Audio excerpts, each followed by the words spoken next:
All right, Dad. Is it going? Yep. You got any stories for us tonight? Yeah, I got a short one. Farm boy goes into the Navy with an Illinois company. Had a little bitty sawed off runt for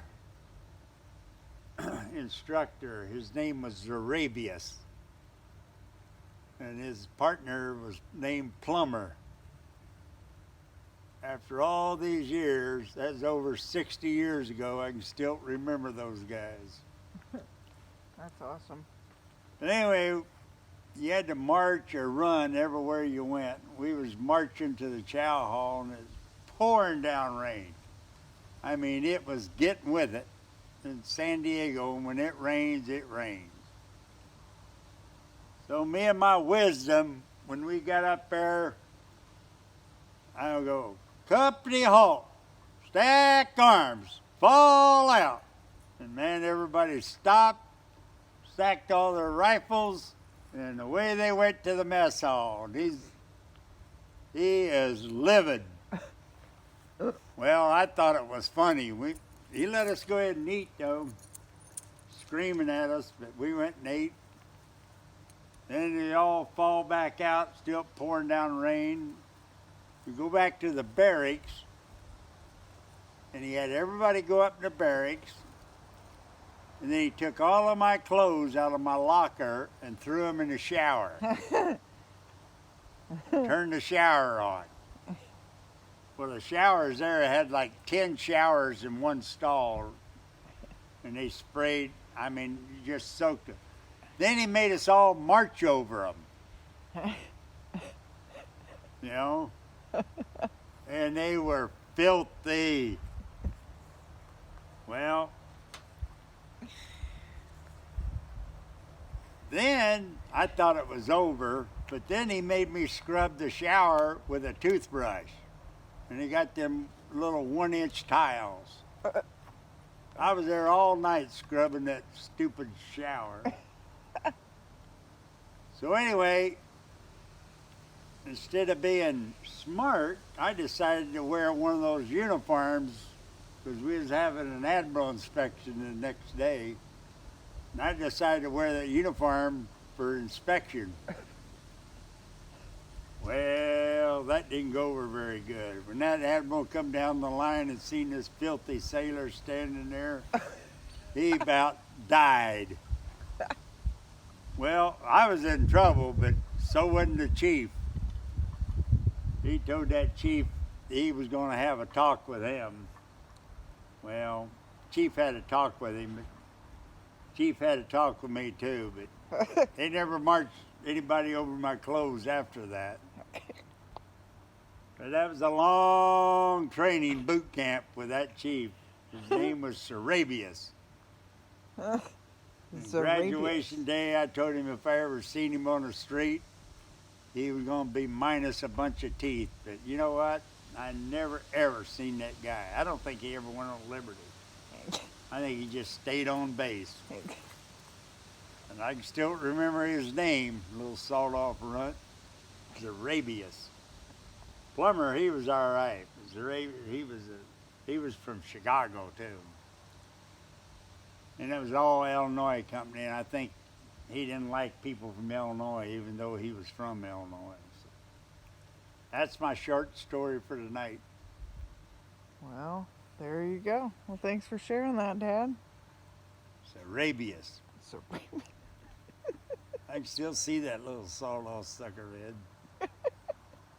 Here's another short story. All right. You want another short one? Sure. You ready? Yep. Is it going? Yep. When you had Liberty at night, overnight Liberty was only 50 miles. Well, I'd go all the way to San Bernardino, which is 105 miles from San Diego. So actually, this is two stories. So I went up there, and my car, the rear end went out of it.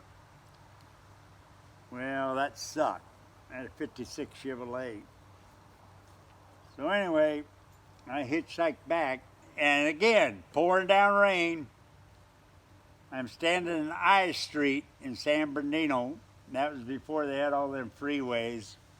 The highway, main highway, was 395. It went right through San Bernardino to San Diego, but it went all the way up into Nevada.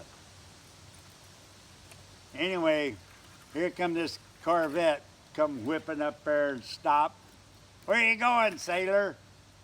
And I said, so, San Diego. And he said, so ain't I. And he took off.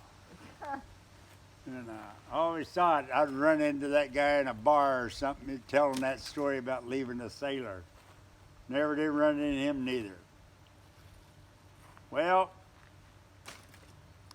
about an hour and a half later, I'm soaking wet, cold, and these guys pull up in a 58 Chevy convertible with the top down. All three of them was in the front, and they said, the top don't work, but you're welcome to get in the back. So I jumped in the back, and boy, was that a cold ride from San Bernardino all the way to San Diego. I about froze. But I got there. So that was because my car broke down. Well, then I got a bright idea to buy a new motorcycle. Well, I had this friend, I was going with this gal, and she had a sister, and he wanted to go on a double date, so I took him up there. Anyway, my aunt and uncle lived there, and I used to go up there every night I had liberty. Anyway, we're flying back to the base, doing about 100 and something miles an hour in a fog, and I passed this 57 Chevy convertible, but I didn't think nothing about it. I get on back to the ship. We get underway, and we hadn't been underway about an hour, and I get Page to the bridge. And I get up there, and the skipper goes, Seaman Page, I'm just curious. Do you know what the overnight liberty is? Yes, sir, it's 50 miles. And he said, I was just curious about that. He said, you know how far it is to San Bernardino? Well, I knew something was up. I said, yes, sir, it's about 105 miles. He goes, that's a little farther than 50, ain't it? Yes, sir. He said, you know where I live? I said, no, sir. I live right next door to your uncle. I've been seeing you coming up there and gallivanting around for a long time. I just thought you should know. And I ain't as stupid as I normally am. I should have said, well, why were you there on an overnight liberty? But I didn't say that. And that's a wonder I had now, but I didn't. All right, that's my short stories for tonight. Oh, that's awesome. All right, you got another story for me? Yeah, here's your short one that could have been nasty, but I think it was 1959. Anyway, my motorcycle was in the shop. My buddy goes, hey, I got a new motorcycle. What'd you get? I got a new Triumph, Bonneville. Yeah? Yeah, let's go for a ride. Okay. So we go out there and jump on this thing, and we run all over San Diego, and finally we was going to National City. We were doing about 100 miles an hour, and the cops pull us over. Old Draga said, don't say a word. Let me do all the talking. I said, what do you mean? Just listen to me. This is a stolen motorcycle. I go, what? He said, yeah, just let me do the talking. Oh boy. So here these cops come walking up there, and he said, boy, that's a nice looking bike. And he said, yep, it sure is, just got it. He said, man, I wanted one of those, but we can't afford it. I'd sure like to ride one, old Draga. You want to ride it? The old cop said, you let me ride it? He said, yeah, you can ride it. That cop jumps on that, takes off down the road, and his buddy's sitting there talking. He's always talking about buying a motorcycle. This is the neatest thing that could ever happen. You guys won't get a ticket. It's just funny. So anyway, he was gone about 20 minutes and he come back. That is one nice motorcycle. And, well, you guys slow it down, have a good night. So they went their way and we beat it back to base and got off of that hot motorcycle.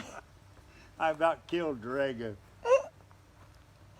You dirty dog. Steal a motorcycle to go riding. Your Navy days. Yeah, that could have been nasty, man. Yeah.